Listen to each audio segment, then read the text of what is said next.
Kementerian Pertanian beserta Satgas Pangan menemukan 212 merek beras tidak sesuai dengan regulasi yang ada. Para produsen melakukan kecurangan penjualan dengan menggunakan beberapa modus. Di antaranya, berat maupun kualitas beras yang dijual tidak sesuai dengan yang tertera di kemasan.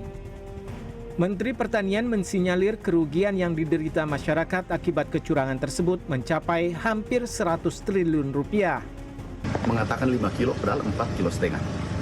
Kemudian ada yang 86% adalah mengatakan bahwa ini premium padahal itu adalah beras biasa. Kemudian mengatakan medium padahal itu beras biasa. Artinya apa? 1 kilo bisa selisih 2.000 sampai 3.000 rupiah per kilogram. Kalau gampangannya adalah kita mencontohkan emas. Tertulis emas 24 karat, tetapi sesungguhnya itu 18 karat. Nah, ini kan merugikan masyarakat Indonesia, itu kurang lebih 99 triliun, hampir 100 triliun kerugian. Kalau ini terjadi tiap tahun, katakanlah 10 tahun atau 5 tahun, kalau 10 tahun kan 1.000 triliun. Sementara itu dari rilis Kementerian Pertanian, salah satu produsen yang menjual beras tidak sesuai dengan standar kualitas adalah BUMD PT Food Station Cipinang Jaya. Wakil Gubernur Jakarta, Rano Karno memastikan Pemprov DKI Jakarta bakal bersikap transparan dan tak segan menindak jika memang terbukti adanya pelanggaran. Hingga saat ini, pihaknya masih menunggu hasil investigasi Satgas Pangan yang saat ini masih menguji 50 sampel beras dari Badan Pangan Nasional atau Bappenas. Jadi dari mulai pengenalan lingkungan sampai food station ya. Kalau memang salah tindak, nggak ada urusan.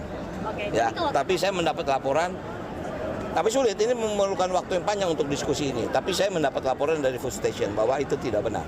Ada audit nggak sih Mas? Pasti ada audit, pasti ada audit. Apalagi hal seperti ini inspektorat turun. Atas temuan beras bermasalah itu, para wakil rakyat turut bersuara. Ketua DPR RI Puan Maharani meminta laporan beras palsu dan oplosan diselidiki dan dituntaskan. Puan menekankan pelaku beras oplosan harus diproses secara hukum. Pas dan selidiki dengan tuntas terkait dengan beras oplosan. Jadi jangan sampai kemudian terkait dengan beras ini merugikan rakyat. Dan saya melihat sudah dilakukan tindak lanjut terkait dengan beras oplosan ini, bahwa kalau kemudian ada pihak-pihak yang melakukan hal tersebut harus langsung ditindaklanjuti, diproses secara hukum. Jangan sampai kemudian merugikan rakyat, dan DPR tentu saja akan melakukan pengawasan melalui komisi-komisi yang ada di DPR untuk ikut menindaklanjuti terkait dengan hal itu. Tindakan hukum yang tegas dari pemerintah diharapkan dapat memulihkan kepercayaan masyarakat soal beras yang merupakan komoditas pangan utama di pasar. Bagi para penjual yang menjual beras tidak sesuai dengan standar maupun tidak sesuai kualitasnya, maka ancaman pidana menanti.